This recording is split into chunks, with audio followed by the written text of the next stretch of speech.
मैं हूं डॉक्टर सुरेंद्र सिंह। दोस्तों, आज की चर्चा का विषय है क्रिसमस डे यानी 25 दिसंबर बड़ा दिन क्यों है। जबकि सब लोग जानते हैं कि 25 दिसंबर साल के सबसे छोटे दिनों में से एक है, फिर भी जब बहुत से लोग इसे बड़ा दिन कहते हैं तो कोई न कोई वजह तो इसकी है। यदि खगोलीय दृष्टि से देखें तो पृथ्वी पर सूरज दक्षिणी गोलार्ध में मकर रेखा के पास होता है और उत्तरी गोलार्ध में कर्क रेखा और उससे ऊपर भारत समेत पूरे एशिया, यूरोप, उत्तरी अमेरिका में सूरज के भी मुश्किल से दर्शन होते हैं। कड़ाके की ठंड पड़ती है, कई बार पता ही नहीं लगता सूरज कब होगा और कब अस्त हो गया। अपने यहां बड़ा दिन 22 जून को होता है, लेकिन उससे कोई नहीं मनाता, क्योंकि इसके लिए कभी किसी ने प्रचार नहीं किया। हुआ यह था कि करीब 250 साल पहले अंग्रेजों ने भारत पर कब्जा किया था। उन्हें अपनी जड़ें मजबूत करने के लिए अपने धर्म और संस्कृति का प्रचार करना था। वो जानते थे कि क्रिसमस डे के रूप में लोग इस त्योहार को आसानी से स्वीकार नहीं करेंगे। उन्होंने इसे बड़ा दिन कहना शुरू किया। इसके साथ तर्क दिया कि इस दिन से दिन बड़े होने शुरू होते हैं।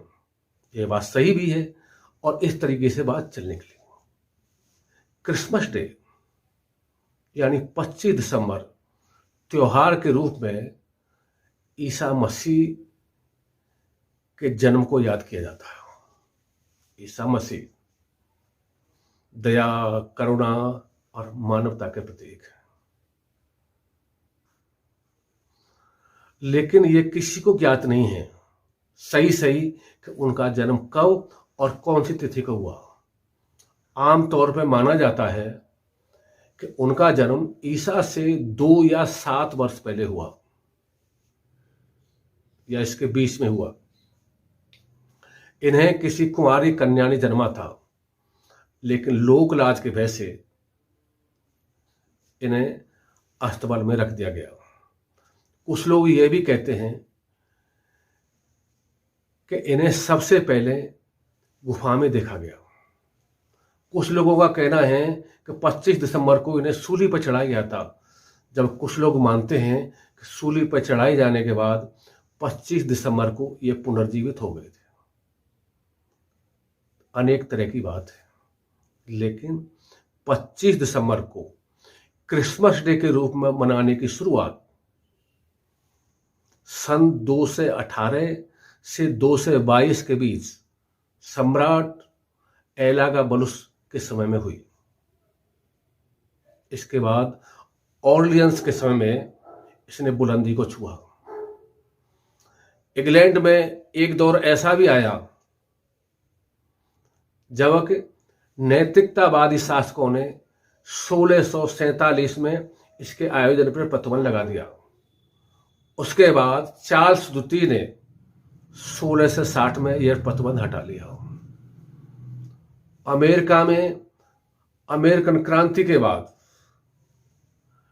ईसाई समुदाय के लोगों ने यह त्योहार मनाना शुरू किया, लेकिन अवकाश 20वीं शताब्दी में राष्ट्रपति रूजवेल्ट ने इसके लिए आदेश किया। अब यह त्योहार दुनिया का सबसे बड़ा त्योहार है। तकरीबन सारे देशों में इस दिन छुट्टी होती है। यूरोप और खासतौर से क्रिश्चियन कंट्री में यह हमारे दीपावली से भी बड़ा त्योहार है। हमारे दीपावली पे दुकानें देर रात तक खुलती हैं, लेकिन जर्मनी और कुछ देशों में 13 दिन तक परचूनी तक की दुकान नहीं खुलती है। लोगों को पहले से इंतजाम करना पड़ता है। अब ये त्योहार अर्थशास्त्र से जुड़ गया है। खरबों डॉलर का व्यवसाय होता है। खाने पीने की चीज़ों से लेकर सजावट और गिफ्टों का आदान प्रदान होता है। इसके लिए बड़ी मात्रा में पुष्प भारत से जाते हैं यूरोप में। इस दिन बड़ी बड़ी फिल्में रिलीज की जाती हैं। जय हिंद, जय भारत।